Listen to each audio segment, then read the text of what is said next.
Share মার্কেটে এমন প্রচুর মানুষ আছেন যারা শেয়ার মার্কেট থেকে রেগুলার টাকা ইনকাম করছেন, কিন্তু তারা জানেন না যে এই ইনকামের ফলে তাকে কত পরিমাণে ট্যাক্স দিতে হতে পারে। তো আজকের এই ভিডিওতে মোটামুটি একটা ধারণা দেওয়ার চেষ্টা করব যে আপনার এই ইনকামের ওপর কত পরিমাণে ট্যাক্স আপনাকে দিতে হতে পারে। নমস্কার বন্ধুরা, আমি সুমন, শুরু করছি সহজে শেয়ার।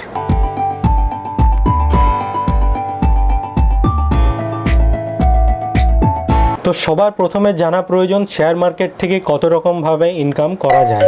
তো শেয়ার মার্কেট থেকে প্রথম যে ইনকাম হচ্ছে সেটা হচ্ছে ডিভিডেন্ড থেকে। ডিভিডেন্ড অর্থাৎ বিভিন্ন কোম্পানি আপনাদের যে ডিভিডেন্ড প্রোভাইড করে, আপনি যদি শেয়ারটাকে হোল্ড করে থাকেন সেই ডিভিডেন্ড থেকে। দ্বিতীয় ইনকাম হচ্ছে শর্ট টার্ম ইনকাম। শেয়ারে যে ইকুইটিতে ইনকাম সেটা হচ্ছে যদি আপনি কোনো শেয়ার কেনেন এবং সেই শেয়ার 1 বছরের আগে বিক্রি করেন, তখন তার থেকে যে ইনকামটা হয় তাকে শর্ট টার্ম ক্যাপিটাল গেন বা শর্ট টার্ম ইনকাম বলা হয়। থার্ড ইনকাম হচ্ছে লং টার্ম ক্যাপিটাল গেন বা লং টার্ম ইনকাম, অর্থাৎ আপনি কোনো শেয়ার কিনলেন এবং সেই শেয়ার 1 বছরের পরে বিক্রি করলেন, অর্থাৎ 1 বছরের বেশি যখন হয়েছে, 2 বছরে বা 3 বছরে বা 1 বছর 1 মাসেও যদি আপনি বিক্রি করেন, তখন সেটা লং টার্ম ক্যাপিটাল গেনের আন্ডারে পড়বে। ফোর্থ ইনকাম হচ্ছে ইন্ট্রাডে ট্রেডিংয়ের থেকে যে ইনকাম হয় সেটা। এবং ফিফথ এবং অন্তিম ইনকাম হচ্ছে ফিউচার অ্যান্ড অপশন থেকে যে ইনকামটা হয়ে থাকে। তো এই 5 রকমভাবে শেয়ার মার্কেট থেকে ইনকাম করা যায়। তো প্রথম যে ইনকাম সেটা হচ্ছে ডিভিডেন্ড ইনকাম। তো ডিভিডেন্ড থেকে যে ইনকাম হচ্ছে সেটা আপনার যে ট্যাক্স স্ল্যাব, আপনি যে স্ল্যাবে রিটার্ন দিয়ে থাকেন, যদি আপনি 15% স্ল্যাবে ট্যাক্স রিটার্ন করে থাকেন, তাহলে আপনার যে ট্যাক্স রিটার্নের স্ল্যাব, সেই স্ল্যাব অনুযায়ী আপনাকে ডিভিডেন্ডের ট্যাক্সও দিতে হবে। যদি আপনি 15%-এর স্ল্যাবে পড়েন, তাহলে আপনি যদি 10,000 টাকা ইনকাম করেন, তাহলে তার 10,000 টাকার 15% যেটা হয় সেটা আপনাকে রিটার্ন দিতে হবে। ডিভিডেন্ডের ক্ষেত্রে একটা টিডিএস কাটা হয়, তো সেটারও একটা নিয়ম আছে। যখন ডিভিডেন্ডের পরিমাণ 5,000 টাকার বেশি হয়, তখন 10% টিডিএস কাটা হয়ে থাকে। তো রিটার্নের সময় সেই টিডিএসটা অনেক সময় ফেরত পাওয়া যায়। আচ্ছা, নেক্সট যেটা ইনকাম সেটা হচ্ছে শর্ট টার্ম ক্যাপিটাল গেন। তো শর্ট টার্ম ক্যাপিটাল গেন এটা ইকুইটির ক্ষেত্রেও, অর্থাৎ শেয়ারের ক্ষেত্রেও বা ইকুইটি মিউচুয়াল ফান্ডের ক্ষেত্রেও। মিউচুয়াল ফান্ড, ধরুন আপনি কোনো মিউচুয়াল ফান্ড কিনেছেন এবং সেটাও যদি 1 বছরের আগে আপনি বিক্রি করেন, ইকুইটি মিউচুয়াল ফান্ড, তখন সেটাই আপনার সেম ট্যাক্স তখন লাগবে। এক্ষেত্রে ট্যাক্স হচ্ছে ফ্ল্যাট 15%, অর্থাৎ আপনার যে ইনকামটা হবে তার 15% ট্যাক্স আপনাকে দিতে হবে। আপনি যদি 10% বা 30% স্ল্যাবের মধ্যেও পড়েন, তাও আপনাকে এক্ষেত্রে 15%-এর রেটে ট্যাক্স ভরতে হবে। নেক্সট যে ইনকাম সেটা হচ্ছে লং টার্ম ক্যাপিটাল গেন। এটা মিউচুয়াল ফান্ডের ক্ষেত্রেও এবং শেয়ারের ক্ষেত্রেও। এক্ষেত্রে যে ট্যাক্স সেটা হচ্ছে 10%। কিন্তু এক্ষেত্রে একটা ইন্টারেস্টিং ব্যাপার আছে, সেটা হচ্ছে যদি আপনার ইনকাম 1 লাখ টাকা হয়ে থাকে, 1 লাখ টাকা অবধি আপনাকে কোনো ট্যাক্স দিতে হবে না। এক্ষেত্রে যদি আপনি লং টার্ম ক্যাপিটাল গেন করে 1 লাখ টাকা ইনকাম করেন, যদি আপনার ধরা যাক লং টার্ম ক্যাপিটাল গেনে আপনার 80,000 টাকা ইনকাম হয়েছে পুরো বছরে, তখন আপনাকে সেক্ষেত্রে কোনো ট্যাক্স দিতে হবে না। কিন্তু যদি আপনার ইনকাম 2 লাখ টাকা হয়, তখন আপনার 1 লাখ টাকা ছাড় থাকবে এবং বাকি 1 লাখ টাকার ওপরে যে ট্যাক্সটা হচ্ছে 10%, সেটা আপনাকে দিতে হবে। এরপরের যে ইনকাম শেয়ার থেকে সেটা হচ্ছে ইন্ট্রাডে ট্রেডিং। খুবই পপুলার একটা ইনকাম, যেখানে ইনকামের থেকে লসই বেশি হয়ে থাকে।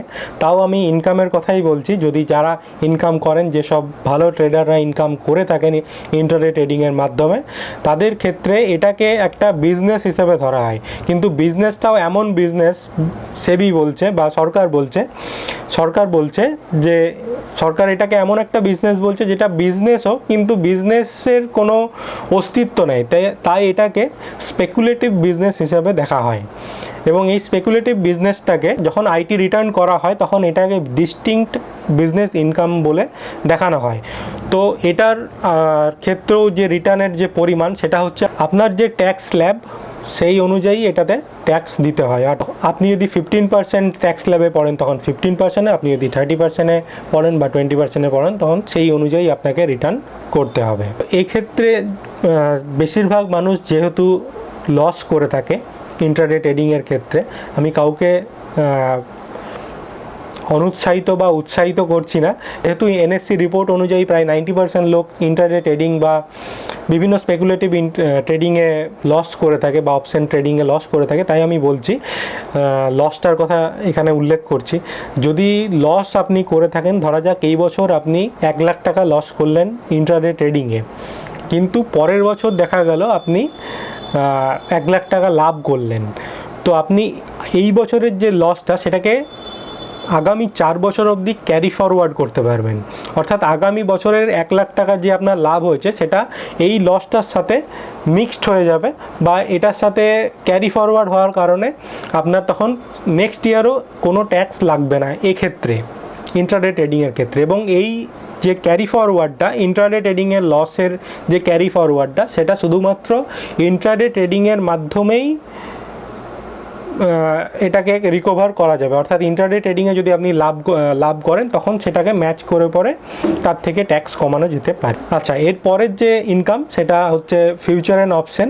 তো ফিউচার অ্যান্ড অপশনটাকে সরকার বিজনেস ইনকাম হিসাবেই দেখে, প্রপার বিজনেস ইনকাম হিসাবে দেখে, এবং এর থেকে যে ইনকামটা হয় সেটাও আপনার যে ট্যাক্স স্ল্যাব সেই অনুযায়ী আপনাকে ট্যাক্সটা পড়তে হবে।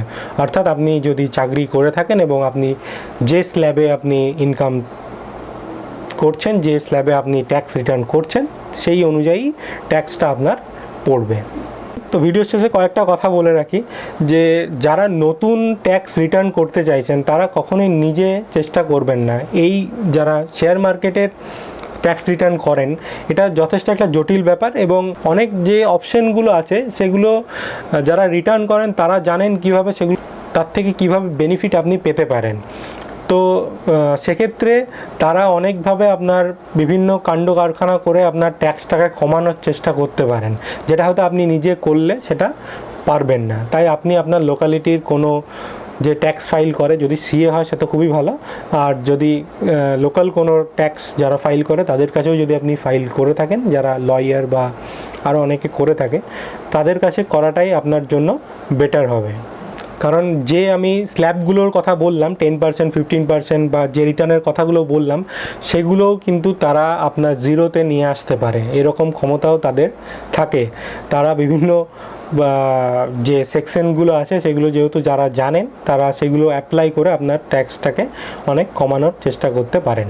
তাই আমি এই ব্যাপারে এক্সপার্ট নই, আমি যেটা সরকারের নিয়ম, যেটা সরকারের যেটা এইসব ব্যাপারে যে ট্যাক্সের যে নিয়মটা, সেটাই আমি বলার চেষ্টা করলাম। তো এরপরে আরও অনেক ব্যাপার আছে যেগুলো যারা ট্যাক্স ফাইল করেন তারাই সেগুলো বলতে পারবেন। তো আজকের মতো ভিডিও এতটাই। যদি ভিডিও ভালো লেগে থাকে তো অবশ্যই কমেন্ট করুন, যদি কোনো প্রশ্ন থাকে অবশ্যই কমেন্ট বক্সে জানান, আমি আমার ক্ষমতা অনুযায়ী উত্তর দেওয়ার চেষ্টা করব। তো দেখা হচ্ছে পরের ভিডিওতে। নমস্কার।